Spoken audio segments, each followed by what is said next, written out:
warahmatullahi wabarakatuh. Waalaikumsalam warahmatullahi wabarakatuh. Terima kasih ibu-ibu telah menyempatkan waktu untuk hadir di pertemuan kita pada hari ini. Jadi sebelum kita masuk pada materi, saya ingin bertanya kepada ibu-ibu dulu, bagaimana caranya ibu-ibu mengelola keuangan ibu di rumah?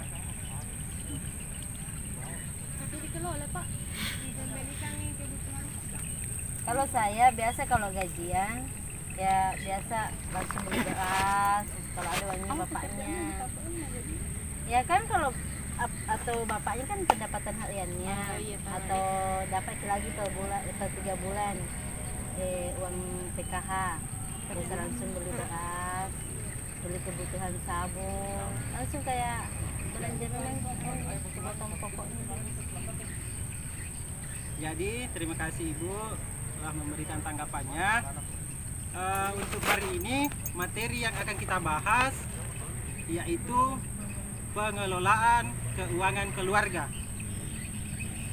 Kenapa tadi saya bertanya bagaimana caranya ibu menyusun atau mengelola keuangan ibu di rumah, agar kita tahu bersama. Hari ini kita akan belajar bagaimana cara yang tepat mengelola keuangan di rumah. Bisa dipahami ibu? Iya Pak. Jadi kalau ibu-ibu selama ini mengelolanya, apakah dengan ada cara khusus yang dipakai? Tidak ada Pak. Ya kalau untuk bayar untuk beli ikan, pakai beli ikan Pak. Bayar listrik. Saya kan kebutuhan Iya, apalagi tanpa yang diambil misalnya begitu Pak. apalagi Di mau dompet. dibelikan lagi Pak. Tidak ada cara. Ada caranya Pak. Ya. Sebentar kita akan bahas bersama cara-caranya. Jadi saya mau dengar dulu. Karena rata-rata di persoalan rumah tangga itu persoalan pengelolaan keuangan rumah tangga. Itu yang menjadi polemik selama ini. Iya Pak. Jadi silakan ibu keluarkan dulu masalahnya. Saya mau dengar dulu. Sebentar kita belajar bagaimana cara pengelolaan keuangan. Ya begitu itu Pak, dipakai belanja belum lagi utang Pak. Pusing kan saya gara-gara utang ini Pak. Jadi kalau ibu Kalau tidak ada lagi, pikir lagi utang, ambil beras saja dulu di tetangga, Ada tuh, gula, iya. kopi, apa? Itu jitu intinya Pak. Kan kadang juga setiap per hari tidak ada masukan. Per bulan kadang ya begitu nih pas pekerjaannya juga bapaknya kayak tukang kasihan. Jadi ada lagi panggilannya, baru ada lagi pemasukan. Kalau tidak ada lagi panggilan kerja ya. Begitu Iya, lagi sama di gitu rumah, Pak, utang begitu lagi juga di sini. saya. Utang lagi menumpuk. Iya, jadi kalau tidak ada nih apa-apa Pak ya, berutang itu tahu. Jadi terima kasih ibu. Jadi cara yang pertama itu adalah kita harus mengenal dulu yang namanya, atau kita harus tahu dulu yang mana menjadi kebutuhan dan yang mana menjadi keinginan kita. Tidak sama itu Pak. Keinginan dan kebutuhan itu dua hal yang berbeda. Oh ya. Dia tidak sama.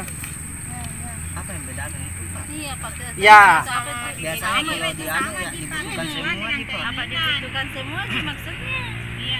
Jadi saya jelaskan, kebutuhan itu apabila dia tidak terpenuhi akan mengganggu kehidupan kita.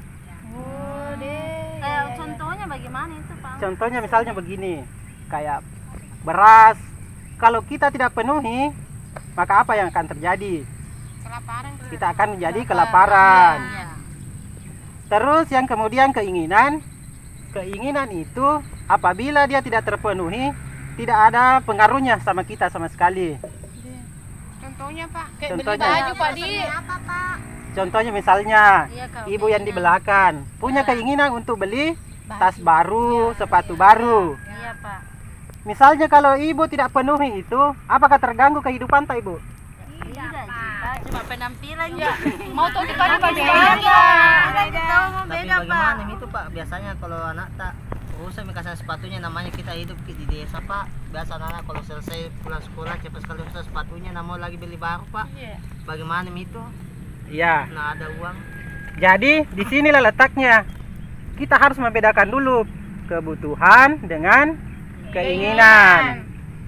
Seperti yang saya katakan tadi bahwa keinginan apabila tidak terpenuhi tidak akan menjadi masalah dalam kehidupan kita.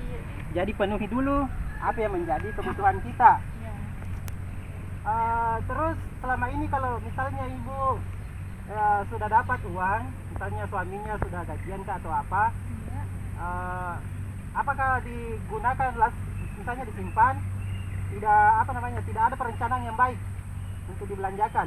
Ya langsung nih pak, kalau ada tidak ada iya, apa. kalau butuh pakai lagi dipakai lagi langsung pak. Langsung Habis. diambil. Biasa langsung habis. Itu saja tidak cukup biasa pak. Mana kita yang bulan lalu dibayar? Iya Re, pak. Jadi Tetap tidak cukup dirasa pak. Iya. Tetap kita berutang.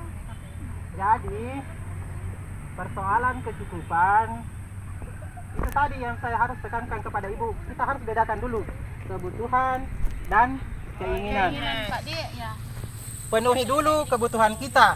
Kalaupun ada kesisahan, mungkin baru bisa kita penuhi keinginan.